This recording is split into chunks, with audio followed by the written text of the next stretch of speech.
RH ini, Bapak dan Ibu bisa memperluas jangkauan kerjasama dengan stakeholder yang ada di daerah. Terutama ini sangat terkait dengan pendaftaran, ya, pengajuan Bapak dan Ibu sebagai pengurus wilayah. Karena menjadi pengurus wilayah itu jelas berbeda sekali, karena yang diurus bukan hanya sekedar sertifikat halal, ya, bagi PU seperti yang sekarang Bapak dan Ibu lakukan, ya, sebagai P3H. Nah, ini masuk ke satu area yang berbeda, sehingga ini butuh pemahaman, ya, butuh kesiapan, ya, butuh pelatihan, juga nanti akhirnya akan masuk ke pemberian kewenangan yang lebih besar Bapak dan Ibu untuk bisa bekerja sama dengan stakeholder yang ada di daerah.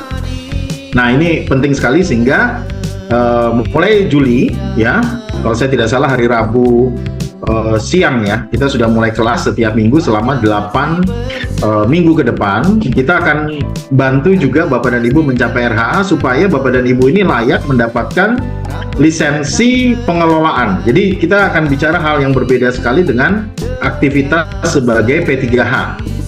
Ya, kalau aktivitas P3H ini urusannya sama pelaku usaha, maka kalau RH ini dipersiapkan untuk urusannya dengan bupati, dengan wali kota, bahkan dengan gubernur, ya. Jadi sudah jelas orientasinya akan berbeda sekali. Baik, saya akan coba jelaskan tentang apa sebetulnya RH itu, ya, pendamping P3H profesional. Jadi kalau Bapak dan Ibu sekarang sudah jadi P3H, ya, maka ini akan naik menjadi P3H profesional, dan untuk itu memang ada gelar khusus yang kita sebut dengan RHA. Dan gelar ini tidak bisa digunakan oleh sembarangan orang karena sudah terdaftar di Ditjen Haki Kementerian Hukum dan HAM Republik Indonesia. Jadi ini memang khusus spesial, ya, bagi P3H, ya, dari Edukasi Wakaf Indonesia yang nanti akan ditunjuk. Baik, untuk pertanyaan nanti, ya, setelah penjelasan ini. Jadi kalau Bapak dan Ibu ada pertanyaan dicatat dulu, nanti akan dibuka sesi pertanyaan, gitu. Baik, kita akan lihat beberapa hal. Jadi yang pertama, pertanyaannya adalah apa tujuan pengembangan profesi pendamping, ya, P3H profesional, ya, RHA ini terkait dengan pengembangan bisnis halal. Jadi tujuannya apa? Nah, tujuannya Bapak dan Ibu, kita mau membangun backbone halal holistik. Nah, ini menarik, ya. Ada istilah halal holistik di sini. Nah, halal holistik ini apa? Jadi kalau kita lihat, industri halal ini kan di Indonesia sebagai negara dengan populasi muslim terbesar di dunia, sudah jelas ini akan menjadi potensi konsumen halal yang besar sekali. Nah, ini harus ditunjang dengan adanya backbone. Backbone itu adalah seperti tulang belakang, sebagai, kalau misalnya kita bicara bangunan, itu adalah pondasinya. Nah, backbone dari halal holistik yang kita usung ini, ya, ini tentang bagaimana pengembangan dan penguatan industri halal di Indonesia, ya, ini harus ditunjang dengan ketersediaan tenaga profesi halal yang amanah, kompeten, dan profesional. Ya, ini yang pertama dulu. Ya, kita ingin bisa menyediakan tenaga profesi halal yang amanah, kompeten, dan profesional. Kemudian ini juga harus ditunjang dengan adanya unit pendampingan halal di tiap kecamatan. Berarti kita akan bicara ada kaitannya nanti dengan Swakarta, ya, sebagai hub hulu hilir halal holistik. Nah, hub ini sendiri, ya, akan menjadi hub kolaboratif dengan semua stakeholder, ya, baik itu dinas, baik itu komunitas, baik itu kementerian, lembaga, ya, dan semuanya dalam satu ekosistem halal yang komprehensif, begitu. Nah, ini jadi penting, ya. Jadi sangat penting sekali untuk diperhatikan, ya, terkait dengan backbone halal holistik ini. Nah, untuk bisa mewujudkan ini, maka kita akan bicara pengembangan ekosistem halal holistik. Jadi kalau sekarang ini kan Bapak dan Ibu beradanya di LP3EWI, ya. Nah, LP3EWI ini memang lebih banyak berfungsi untuk merekrut, ya, P3H, membina P3H, melakukan pengembangan terkait dengan pendampingan proses produk halal. Terus kita juga sudah melakukan prakondisi, ya, prakondisi dari usaha halal. Jadi misalnya apa? misalnya harus punya NIB, KBLI, ya, kemudian nanti ada NPWP dan lain sebagainya. Itu kan adalah prakondisi, ya. Kemudian juga ada prakondisi untuk kapasitas pengembangan usaha, ya. Dari situ nanti Bapak dan Ibu kalau sudah punya pelaku usaha itu tidak berhenti hanya setelah sertifikat halalnya terbit, tapi mungkin bisa ditindaklanjuti dengan kebutuhan modalnya, ya. Kira-kira peningkatan omsetnya bagaimana, pemasarannya, kebutuhan SDM dalam hubungan industrial, kemudian apakah sudah daftar merek dan lain sebagainya. Ini adalah hal-hal yang biasa dilakukan oleh P3H terkait hubungan antara P3H dan pelaku usaha, ya. Nah, tetapi apakah cukup sampai di situ? Tidak. Kenapa? Kalau Bapak dan Ibu ingin meningkatkan kapasitas kemampuannya atau kapasitas bisnisnya, maka itu akan berada pada dua entitas lainnya, yaitu apa? Dari menjadi P3H, maka akan jadi P3H profesional, dan itu berada di bawah entitas lain. Jadi bukan berada di LP3H EWI, tetapi berada di dalam Asosiasi Sosialpreneur Indonesia. Nah, ini akan menjadi wadah, ya, bagi pendamping usaha halal. Jadi Bapak dan Ibu meningkatkan nih kapasitasnya dari sekedar pendamping proses produk halal menjadi pendamping usaha halal. Nah, disinilah semua profesi dari halalpreneur itu ditampung di sini, ya, diwadahi di sini. Nah, ini semua sudah ada. Kemudian nanti di sini kita akan bicara kode etik profesi, akan keluar juga rekomendasi Bapak dan Ibu sebagai pengelola swakarta, dan nanti hubungan kerjasamanya dengan stakeholder itu akan dilakukan bukan oleh LP3H, tetapi oleh asosiasi.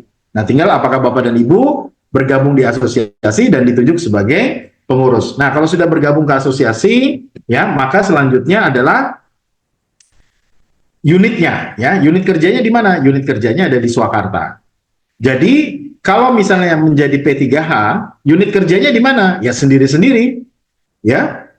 Sendiri-sendiri dilakukan dari rumah dengan identitas yang sudah ada. Tetapi kalau sudah menjadi pendamping proses produk halal yang profesional, maka punya wadah untuk unit usahanya, ya, untuk unit kerjanya itu yang kita sebut dengan Swakarta. Nah, di Swakarta inilah kita mulai melakukan pengembangan, ya, mulai dari rantai pasok, pemasaran digital, ya, modal kerja halal, kemudian ada pendampingan terkait dengan jaminan produk halal, kapasitas usaha halal, modal kerja halal, pemasaran digitalnya, ya, pengembangan organisasi bisnis, kurasi produk, ya, sampai integrasi ke platform, ya. Dan juga yang terakhir adalah bisa menyelenggarakan Halal Fest mulai pada tingkat kabupaten dan kota madya, bahkan sampai ke tingkat provinsi.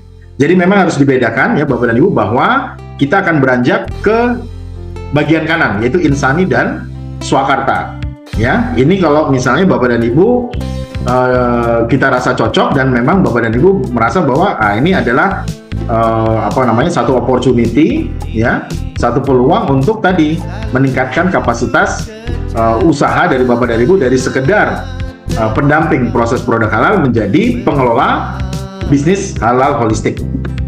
Nah, jadi ini adalah apa yang nanti akan dikembangkan. Jadi dengan adanya pelatihan RH ini kita mempersiapkan backbone, ya, yang kita sebut dengan halal holistik, yaitu halal berbasis wakaf, di mana di sini memang akan membutuhkan SDM handal.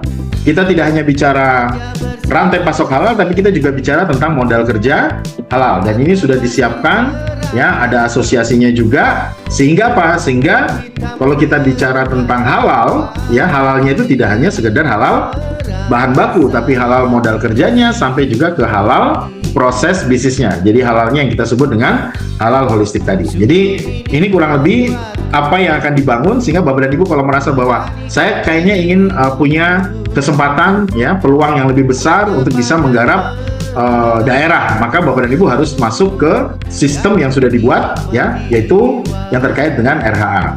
Nah, jadi kalau kita tanya kembali lagi bahwa mengapa sih harus jadi RHA? Jawabannya sederhana sebetulnya, ya. Banyak yang nanya ke LP3H, Pak, bagaimana caranya saya bisa kerjasama dengan Pemda atau dinas terkait atau kementerian misalnya, ya, atau perbankan, atau misalnya saya mau kerjasama dengan kampus atau koperasi yang ada di daerah saya yang terkait dengan sertifikasi halal. Nah, terus terang kita harus lihat bahwa yang pertama sebetulnya sulit sekali bekerja sama dengan instansi kalau Anda masuk, ya Bapak dan Ibu masuk secara individu sebagai P3H. Pasti akan pertanyaan, loh Anda ini siapa? Oh saya P3H.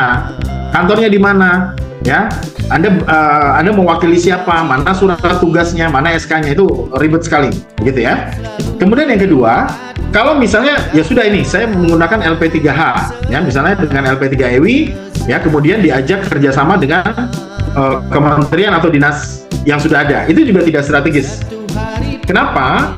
Ya tadi karena statusnya LP3H itu ya tidak seperti misalnya kalau kita bergerak dengan wadah yang lebih kuat seperti asosiasi. Karena pemerintah itu kalau sudah ada misalnya ada lembaga lain, dia akan lakukan due diligence, dia akan lihat begitu ya. Sehingga tadi saya sebut bahwa jadi tidak strategis dan rasio kerjasamanya juga rendah. Kemudian yang ketiga, memang seperti tadi sudah saya singgung, jauh lebih strategis kalau kerjasama dengan Pemda atau dinas itu memakai asosiasi. Ya, dan di bawah asosiasi itu sudah ada unit kerja. Maka kalau Bapak dan Ibu misalnya mau mengembangkan atau misalnya ada berada di satu satu kabupaten atau kota madya, kemudian Pak bagaimana caranya supaya saya bisa lebih mudah masuk ya kerjasama dengan dinas dan lain sebagainya, maka harus menggunakan asosiasi. Ya, asosiasi yang kita sebut dengan Insani dan juga sudah punya unit kerja yang kita sebut dengan Swakarta. Jadi prinsip keempat ya, kalau sudah Bapak dan Ibu sudah bergabung ke Insani sebagai RHA, sudah punya unit kerja Swakarta yang didirikan di tiap kecamatan ya, dan juga ada yang di tingkat kabupaten maupun provinsi, maka proses kerjasama dengan pihak-pihak terkait ini ya akan jauh lebih kuat lagi kalau kita sudah punya data berapa jumlah P3H yang ada di tiap kecamatan. Ya, pasti ditanya. Misalnya kita datang ke dinas koperasi kabupaten mana, misalnya kabupaten, kalau di Jogja misalnya Sleman begitu. Begitu kita datang, Pak, kami dari asosiasi, kami mau kerjasama dengan dinas terkait dengan jaminan produk halal yang dimulai dengan proses sertifikasi halal gratis. Nah, di asosiasi kami sudah bergabung sekian banyak P3H dan sudah ada beberapa yang adalah P3H profesional ya yang sudah punya titel RHA. Dan kebetulan karena di misalnya Kabupaten Sleman ini ada kurang lebih sekitar 17 kecamatan, di tiap kecamatan kami sudah punya ya 20 P3H dengan 2 RHA.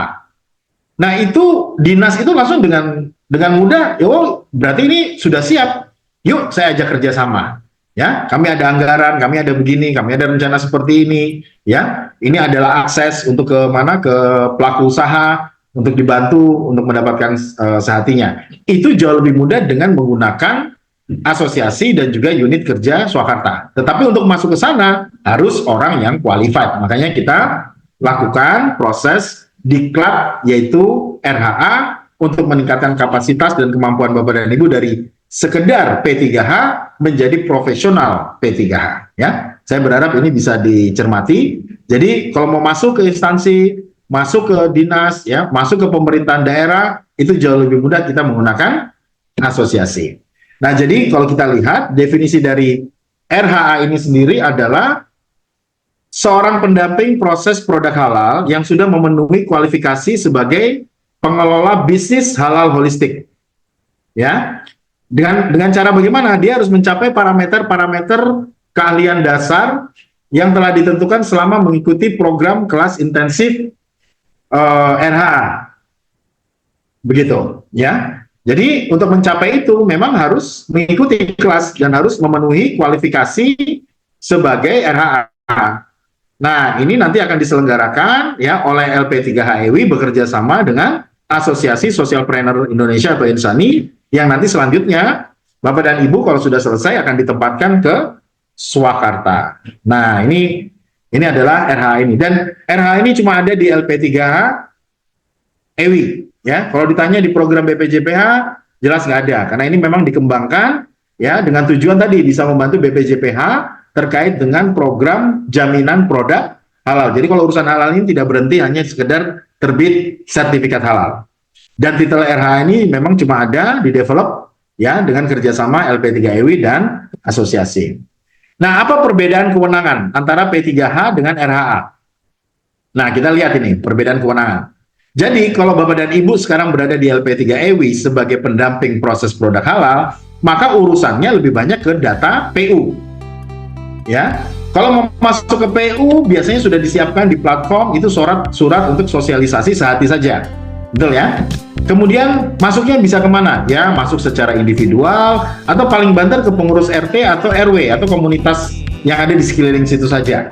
Ya, jadi kalau ke RT ya karena memang itu basisnya komunitas warga juga ya, dengan RW itu berarti cukup dengan surat sosialisasi. Kemudian sebagai pendamping P3H, Bapak dan Ibu dapat beberapa sumber income. Kalau di LP3EWI itu bisa mendapatkan 6 sumber income. Tapi kalau di LP3 lain itu cuma satu sumber income, yaitu dari mana? Dari fee terbitnya sertifikat halal. Kalau kita ada 6, nanti saya akan jelaskan. Nah, ini adalah kewenangan sebagai P3H. Waktu Bapak dan Ibu nanti ikut training dan kemudian menjadi RHA di bawah Insani dan Swakarta, maka kewenangannya jadi lebih besar lagi, yaitu apa? Satu, ya hubungan kerjasamanya itu sudah bisa dengan lurah, dengan camat, bupati, wali kota, bahkan ke gubernur. Kedua, yang disiapkan bukan surat sosialisasi, tapi juga surat audiensi, di mana sebagai RHA Bapak dan Ibu juga akan menjalin kerjasama, dan ini harus didukung dengan adanya apa? Draft perjanjian kerjasama. Ini nanti sudah disiapkan juga, ya, kerjasama dengan Pemda, kerjasama dengan lurah, ya, kerjasama dengan dinas atau kementerian yang ada di daerah, itu nanti sudah disiapkan karena dia under atau di bawah wadah dari Insani. Kemudian yang dikelola apa? Kalau di P3H yang dikelola data PU, tapi kalau di RHA yang dikelola adalah Swakarta. Kemudian sumber penghasilan, kalau di P3H cuma 6 sumber penghasilan, tetapi sebagai RHA Bapak dan Ibu bisa mendapatkan kurang lebih 18 sumber penghasilan, dan program kerjanya ya itu lebih banyak mengusung kepada halal holistik secara lintas sektoral. Jadi kelihatan ya, perbandingan kewenangannya berbeda sekali dengan P3H dengan profesional P3H RHA itu sendiri. Nah, kemudian ada jenjang profesi nggak yang tersedia kalau misalnya Bapak dan Ibu sudah mencapai RHA? Ini sangat terkait dengan pengembangan karir dan profesi dalam industri halal. Jadi kalau kita lihat kembali, kalau misalnya Bapak dan Ibu sekarang sebagai pendamping proses produk halal, ini kan sehari-hari hanya mengurus, ya, batasannya adalah sertifikat halal secara self-declare, betul ya? Nah, kalau Bapak dan Ibu menjadi RHA, itu berarti sudah menjadi pendamping proses produk halal yang profesional. Maka Bapak dan Ibu setelah RHA bisa ambil spesialisasi. Spesialisasinya apa? Spesialisasi ini nanti akan berada di bawah Swakarta, yaitu yang pertama adalah menjadi penyelia halal yang profesional, ya, titelnya adalah CHS. Bisa menjadi manajer jaminan halal yang profesional, titelnya adalah CHM, Certified Halal Management. Kemudian bisa menjadi konsultan rantai pasok halal, ini titelnya adalah CHC, Certified Halal Consultant. Bisa menjadi pendamping kapasitas usaha yang profesional, titelnya CMBC, Certified Micro Business Consultant. Dan yang terakhir bisa menjadi pendamping, ya, analis modal kerja halal yang profesional. Ini nanti titelnya adalah CGFC atau Certified Jariah Fund Consultant. Jadi kalau melihat seperti ini, sebetulnya ya yang diselenggarakan oleh LP3EWI dan juga dengan Insani ini menjadi membuat Bapak dan Ibu bisa betul-betul masuk ke dalam industri halalnya. Dan ini diwadahi oleh Swakarta. Jadi pada level ini, yang diurusin Bapak dan Ibu sudah bukan masalah SH saja, tapi Bapak dan Ibu sudah menjadi pengelola bisnis halal holistik yang ada di tiap daerah. Nah, kalau ditanya lagi, berarti di bawah koordinasi dan pembinaan siapa? Ya, terkait dengan RHA ini. Maka sudah jelas ya, Bapak dan Ibu berada di bawah pembinaan, ya, dan koordinasi yaitu dari Insani dan Swakarta. Karena area pengembangan profesi RHA tadi yang terkait dengan bisnis halal holistik itu berada di bawah Insani dan Swakarta, bukan lagi di bawah LP3H-EWI. Walaupun Bapak dan Ibu itu memang terdaftar sebagai P3H-EWI, ya, dalam urusan mengurus sertifikat halal, tetapi itu bisa dikembangkan ya menjadi pendamping proses produk halal profesional. Nah, kemudian apakah Ada struktur kewenangan wilayah, ada. Jadi Bapak dan Ibu, struktur yang pertama, ya, kita akan kasih kewenangan Bapak dan Ibu yang sudah mencapai RHA itu untuk mulai mengelola pada tingkat kelurahan dan desa. Ini kita sebut dengan mengelola biro halal atau pojok halal digital. Nah, karena Bapak dan Ibu di atas dari kelurahan atau desa itu ada kecamatan, maka Bapak dan Ibu juga nanti bisa menjadi pengurus tingkat kecamatan sampai juga kabupaten atau kota madya, bahkan provinsi. Jadi ini bisa kelihatan ya tingkatannya, mulai dari menghandle desa sekaligus juga bisa menghandle tingkat kecamatan, bahkan juga bisa menghandle tingkat kabupaten ataupun provinsi. Ya, jadi di sini ada biro halal, ada swakartanya, dan ini adalah merupakan satu irisan ya dari koordinasi kerjanya. Nah, kemudian seperti apa kewenangan pengelolaan swakarta? Jadi Bapak dan Ibu nanti kalau sudah menjadi pengelola swakarta, nantinya Bapak dan Ibu kalau sudah mencapai RHA, Bapak dan Ibu itu akan dikasih semacam lisensi usaha untuk area kecamatan. Nanti kalau sudah area kecamatan diberikan, Bapak dan Ibu juga bisa mengembangkan, diberikan semacam SK untuk masuk mengelola kabupaten dan kota, bahkan juga sampai ke tingkat provinsi. Jadi kita akan buat bertahap dan kita berharap bahwa Bapak dan Ibu juga menjadi pengelola sampai tingkat provinsi ya. Jadi sudah bisa berkoordinasi ke level gubernur seperti itu. Nah, kemudian apa saja kewenangan lain? Jadi Bapak dan Ibu nanti kalau di Swakarta itu akan menjalankan layanan halal holistik, di mana di Swakarta itu nanti pengelolanya ada 5, ada yang jadi koordinator, ada yang urus pendataan atau kesekretariatan, ada yang mimpin bisnis klinik, inkubator maupun ke titik distribusi. Jadi semua sudah ada bidang-bidangnya ya. Jadi sehingga kita sebut layanan halal holistik. Nah, jadi dengan menjadi RHA dan menjadi pengelola Swakarta, Bapak dan Ibu lebih mudah masuk ke dinas kesehatan, masuk ke dinas peternakan, masuk ke Kemenak, masuk ke Dinkop, masuk ke dinas sosial, masuk ke DP3AP2KB, masuk ke Disperindak, bahkan juga masuk ke Bumdes. Kenapa? Karena sudah jelas Bapak dan Ibu bukan hanya sekedar P3H, tapi sudah punya wadah, sudah punya legalitas perkumpulan ya atau asosiasi yang bisa digunakan untuk bekerja sama kepada stakeholder ini. Nah, kemudian apa aja benefit? Kalau Bapak dan Ibu mencapai RHA, maka benefitnya ya yang pertama sudah jelas mendapatkan gelar RHA, dan ini adalah gelar eksklusif ya. Ini membedakan Bapak dan Ibu dari P3H lainnya. Kemudian menjadi perwakilan resmi kalau setiap kali ada kegiatan halal di daerah, misalnya ada undangan dari Satgas Halal dan lain sebagainya, Bapak dan Ibu bisa diminta sebagai perwakilan resmi, misalnya dari dinas, ya, dari kementerian dan lain sebagainya. Kemudian mendapatkan akses kerjasama dengan stakeholder, ya, apalagi sekarang lagi gencar juga dilakukan fasilitasi. Nah, fasilitasi itu nanti masuknya bukan dari LP3H, tetapi dari asosiasi. Keempat, Bapak dan Ibu karena sudah mencapai RHA, jelas beda dengan P3H umumnya, sehingga bisa direkomendasikan menjadi narasumber dalam kegiatan sosialisasi halal. Dan ini juga yang menarik, insya Allah dalam 2 minggu ke depan, bagi RHA akan punya menu khusus, ya, namanya RH Corner yang ada di platform Swakarta. Nah, itu nggak bisa diakses oleh P3H yang belum mencapai RHA, sehingga materi-materinya khusus, ya, materi presentasi, materi pengembangan, dan sebagainya. Nah, ini benefit. Kemudian setelah mencapai RHA, Bapak dan Ibu bisa mengambil spesialisasi profesi di bidang halal holistik. Nah, ini juga menarik ya. Yang tadi saya sebut bahwa bisa ada apa?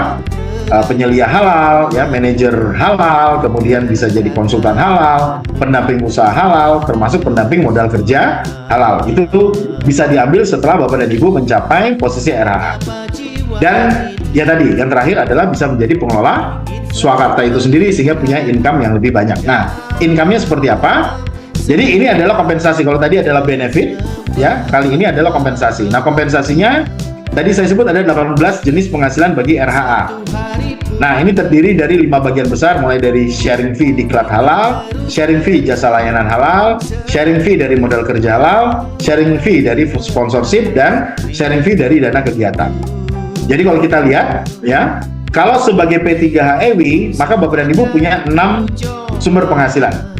Ya, dari SH, dari nanti ada penghasilan bebas validasi, ada nanti juga fee dari jasa asisten sehati, ada ujro atau fee dari layanan Digi Mikro, ada ujro atau fee dari pengurusan NIB dan KBLI, dan juga ada reward dari kontes rekrut misalnya. Berarti ada 6. Tetapi waktu Bapak dan Ibu menjadi RHA itu ada 18 ya. Jadi luar biasa ya, semua urusan diklat itu ada fee-nya ya. Kemudian untuk jasa-jasa juga ada fee-nya. Kemudian tadi ya sponsorship ya, kemudian juga nanti ada bagi hasil dari modal kerja, bahkan ada sharing fee dari anggaran kegiatan pemerintah. Nah ini kurang lebih ada 18 ya jenis penghasilan atau ujroh atau fee yang diterima oleh seorang RHA. Jadi sebetulnya ini akan membuat ya secara income juga jadi lebih besar ya. Nah kemudian apakah RHA ini nanti punya atribut yang berbeda dibandingkan P3EWI? Ya jelas. Jadi bagi RHA itu nanti punya SK sendiri, punya kartu identitas sendiri ya, di belakangnya sudah ada titel, kemudian juga punya spanduk yang berbeda dan banner yang berbeda. Karena memang betul-betul sudah mewakili Swakarta ya untuk mendevelop bisnis halal holistiknya. Nah, kemudian pertanyaan yang terakhir adalah bagaimana caranya menjadi RHA? Untuk menjadi RHA sudah jelas Bapak dan Ibu harus mendaftar ya, seperti yang tadi sudah disampaikan Mas Fas, mendaftar dan bergabung di grup WA. Kalau tidak gabung di grup WA, kita tidak akui sebagai peserta. Kemudian Bapak dan Ibu sampai bulan Agustus usahakan akun yang ada di Swakarta itu sudah bebas validasi ya, karena nggak mungkin kita menyerahkan satu pekerjaan kepada seseorang yang penggunaan platformnya sendiri tidak bebas validasi ya, harus masuk kualifikasi per 3 bulan. Itu jelas repot sekali. Jadi pastikan akunnya sudah bebas validasi, paling lambat itu Agustus 2024. Kemudian setelah itu Bapak dan Ibu mengikuti kelas kita seminggu sekali, ada 8 minggu, berarti kita ada punya 8 kali pertemuan. Kelasnya ini online ya, jadi diminta untuk hadir secara on time. Jadi nanti ada aturannya, kalau sudah 10 menit kelasnya akan di-lock, jadi Bapak dan Ibu nggak bisa hadir. Kalau kehadirannya di bawah 100% ya berarti tidak akan mencapai RHA ya.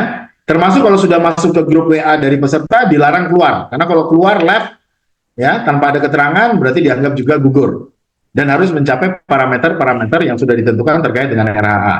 Nah materinya minggu pertama, kedua, ketiga, keempat, kelima, keenam, ketujuh pembahasannya sudah kita rancang ya, sehingga apa? Waktu nanti Bapak dan Ibu berurusan dengan dinas gitu ya, dengan Pemda atau dengan siapapun ya memang sudah qualified ya, nggak lagi bicara permasalahan-permasalahan teknis yang dasar gitu, tentang KBLI, tentang foto, tentang komite fatwa, bukan itu lagi yang dilakukan ya sebagai RHA, tapi sudah yang lebih strategis.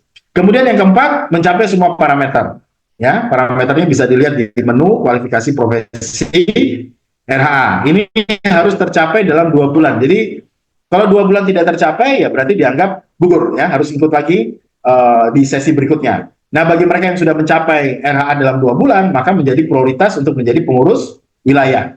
Kemudian sudah jelas akan mendapatkan sertifikat RHA ya dari LP3EWI supaya nanti bisa didaftarkan melalui asosiasi.